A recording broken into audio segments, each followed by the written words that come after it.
Hello, everyone, and thanks for joining me again. This is a series that I do off and on, mostly off lately. I'm going to try to do more on, where I talk about unusual Beatle records.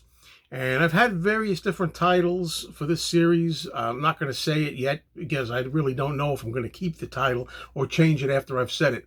So anyway, I'm going to spotlight some unusual, unofficial Beatle records in this series. I've been doing a bunch of them. And the one I'm going to do today is an album called From Us to You, a Parlophone rehearsal session. And this is a 10-inch record, not a traditional 12-inch LP. And it was issued, I believe, in 1978, this particular disc. And I have some memories associated with it I'd like to share with you all. Okay. I remember in 1979, going back to when I was a teenager, I was hanging out with a couple of my friends, and one of them had gotten a hold of this thing. And back then, I was so excited to get any kind of unofficial Beatles recording that it was really very, very thrilling. And what I liked most of all was studio outtakes. You didn't get to hear many. In this case, where it says rehearsal session.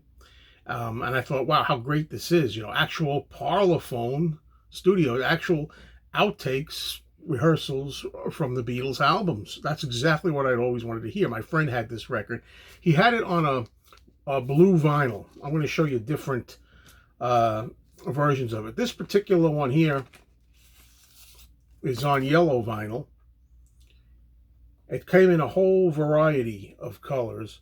And there's that label with the gun at the dog's head, which is the way that I remember my friend's copy being. He had a blue vinyl version, and it had that dog with the pistol label on it. Well, I was thrilled, so much so that I got my audio cassette recorder. Remember, this is before all other kinds of technology, you know, ancient stuff, ancient times.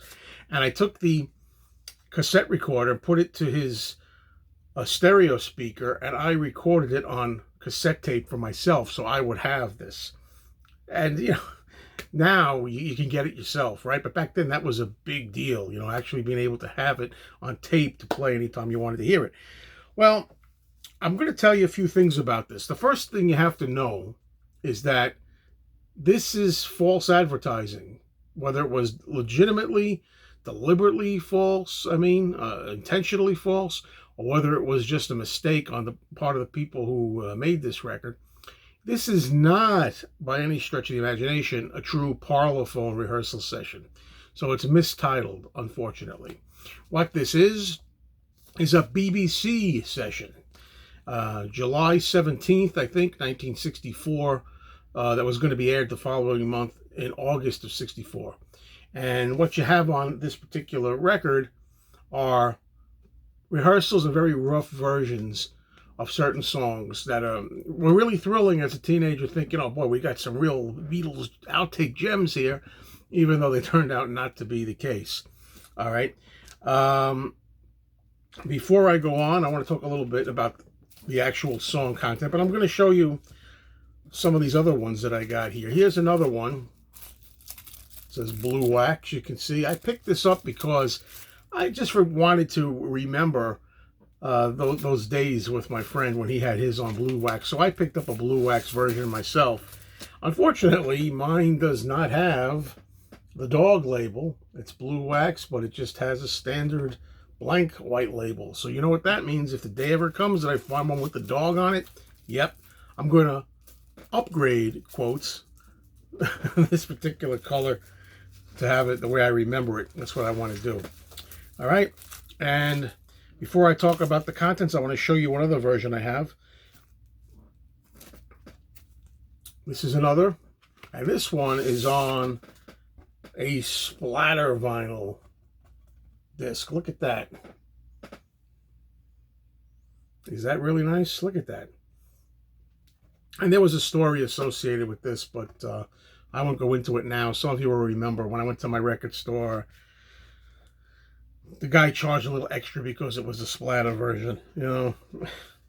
We agreed on a cheaper price, but then when I opened, when he saw this, But it was a splatter version. They boosted up a little bit. All right. Now the contents for this record. You've got From Us to You version 1.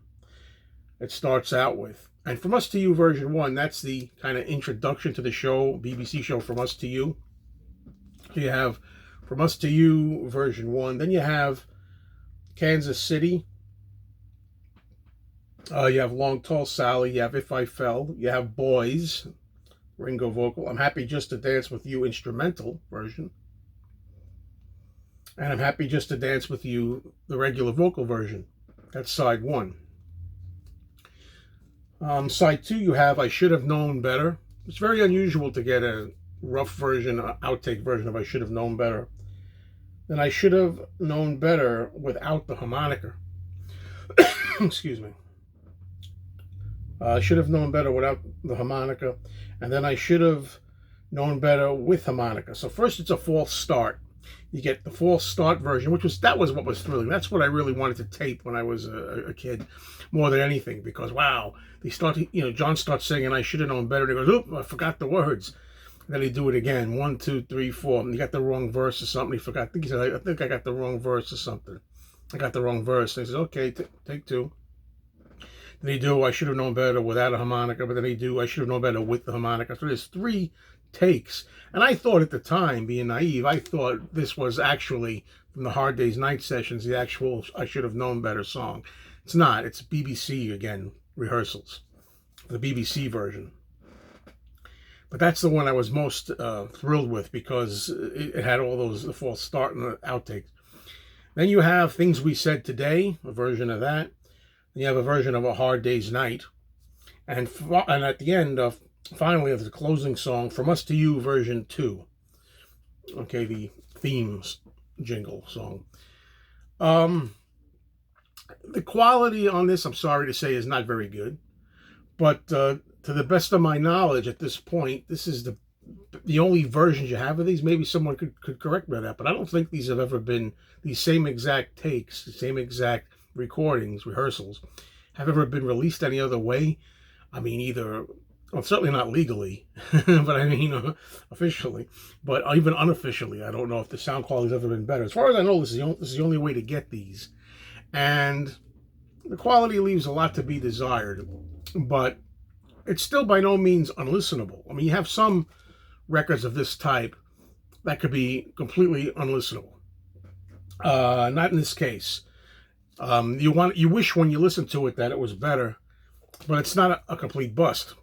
So I would still recommend a copy of this in anybody's collection if you're a fan of the Beatles, because it shows them at work and some raw versions of songs you know for the BBC.